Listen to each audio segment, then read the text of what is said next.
भारत सदियों से देवों और संतों की भूमि मानी जाती है। इस देश में समय समय पर कई संतों ने ज्ञान का प्रकाश फैलाया है।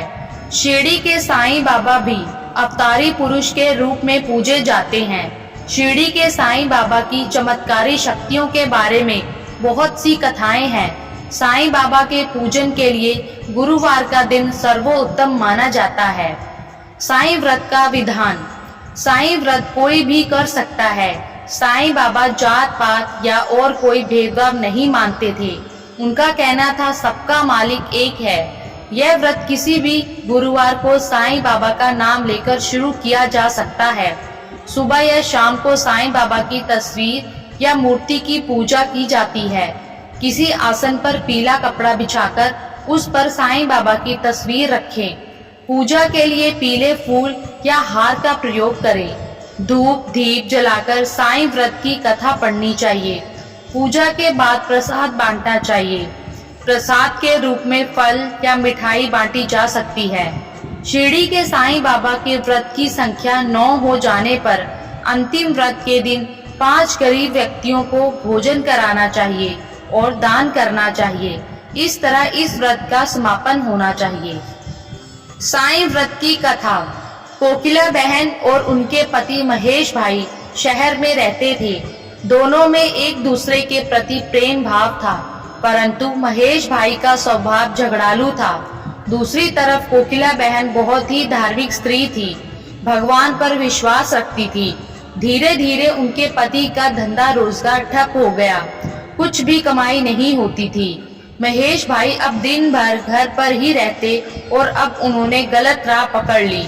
अब उनका स्वभाव पहले से भी अधिक चिड़चिड़ा हो गया। एक दिन दोपहर को एक वृद्ध महाराज दरवाजे पर आकर खड़े हो गए। चेहरे पर गजब का तेज था और आकर उन्होंने दाल चावल की मांग की। कोकिला बहन ने दाल चावल दिए और दोनों हाथों से उस वृद्ध बाबा को नमस्कार किया। वृद्ध बाबा ने कहा, साईं सुखी रखे।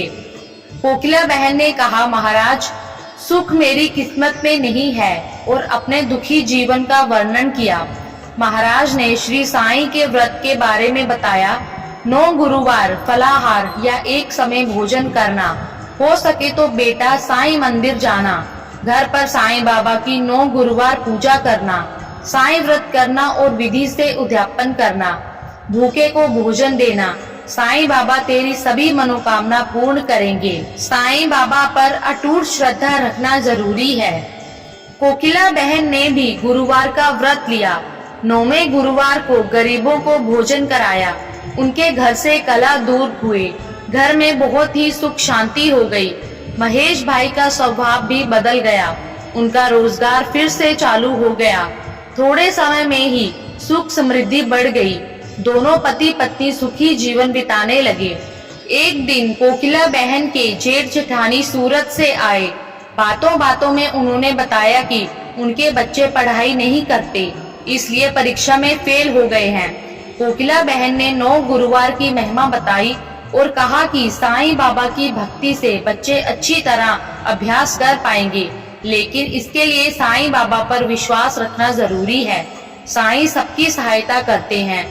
उनकी जेठानी ने व्रत की विधि बताने के लिए कहा। कोकिला बहन ने वे सारी बातें बताई जो खुद उन्हें वृद्ध महाराज ने बताई थी। सूरत से उनकी जेठानी का थोड़े दिनों में पत्र आया कि उनके बच्चे साईं व्रत करने लगे हैं और बहुत अच्छी तरह से पढ़ते हैं। उन्होंने भी व्रत किया था। इस बारे में उन्होंने लिखा कि उनकी सहेली की बेटी, उसकी शादी भी साईं व्रत करने से अच्छी जगह तय हो गई। उनके पड़ोसी का गहनों का डिब्बा गुम हो गया था, जो अब वापस मिल गया है। ऐसे कई अद्भुत चमत्कार हुए थे। कोकिला बहन ने समझा कि साईं बाबा की महिमा अपार है। बोलो साईं भगवान की जय।